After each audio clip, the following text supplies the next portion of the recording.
people do you know, and they're kind of like a best kept secret, and so they've got this really cool stuff and they're so eager to share it with people, but they just haven't managed to get out there and get known. And something I'm realising quite a lot at the moment is there's some very amazing people in the healing and the wellness, particularly industries, who are just so underpaid for what they do and the value that they provide. And I don't honestly think we talk about it enough. And there is that challenge that society at this stage still doesn't value those skills. But I think it's also that often people who are attracted to those kind of industries aren't very good at getting themselves out there and getting themselves known. So this is about an influence strategy that works for you. There's no point in trying to get you to do something that just doesn't make you feel right. So whether it's cold calling or speaking or blogging, you know, networking just gives some people creepy things. I'm going to talk about this influence strategy as a process that seems to work, particularly from it's a real sales point of view. And so because I've been many years in sales, I've owned a sales recruitment company and I've trained in sales, this is a very good step-by-step approach. But what I want you to understand is, as far as an influence strategy is concerned, as far as getting out there and enrolling people in whatever it is you want to do as your unique creation, there's nothing that beats you being really passionate, very connected, and just enthusiastically and unapologetically sharing who you are.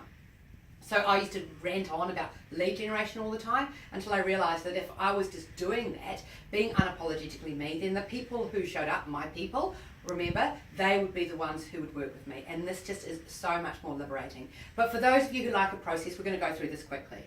Okay, so the first thing is more walk, less talk. Getting yourself out there and getting yourself known. You know, there's no point being a best kept secret. We want you to share it with the world, but we want to share it with the world in a way that works for you. Now, often we're just not connecting with enough people. Actually, no, often we're just not even starting. So whatever it is, whether it's that job or whether it's that business or it's a project that you want to go and see if someone else is interested in sharing with you, go and have that first conversation. Go and update your LinkedIn profile.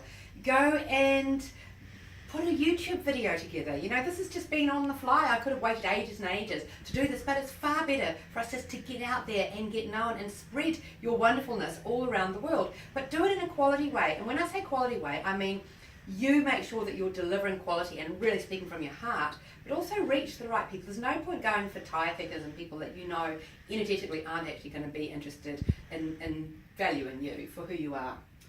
Secondly, more heart, less hype. Now, when we're in front of people, we want to be present and we want to be connected. I'm really enthusiastic, and sometimes I think that's a little bit of a weakness, particularly in the past, when I used to turn up in front of someone and go, blah, blah, blah, blah, blah, blah. It was all very exciting and over the top, but people just felt a bit freaked out by me, actually. And so I think sometimes we're not always enthusiastic. Sometimes we might just be a wee bit serious. And what we want to do is just be in front of someone and just be very true and in that moment and really think about their world. And I'm loving some of the conversations I'm having recently. It's just incredible the way that we open up and just let that conversation flow. It's almost like it shouldn't be hard work. You do that rather than hyping around, and you're going to convert a lot more, and you're going to convert really powerfully, which is cool. Finally, more careless crap. As Kiwis and Australians, we're absolutely useless at bloody keeping in touch, right?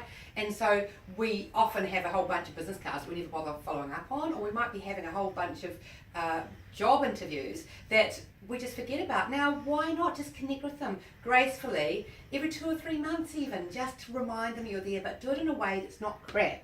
Okay, so I'm just checking up, see if you still got a job for me or got a job for me yet.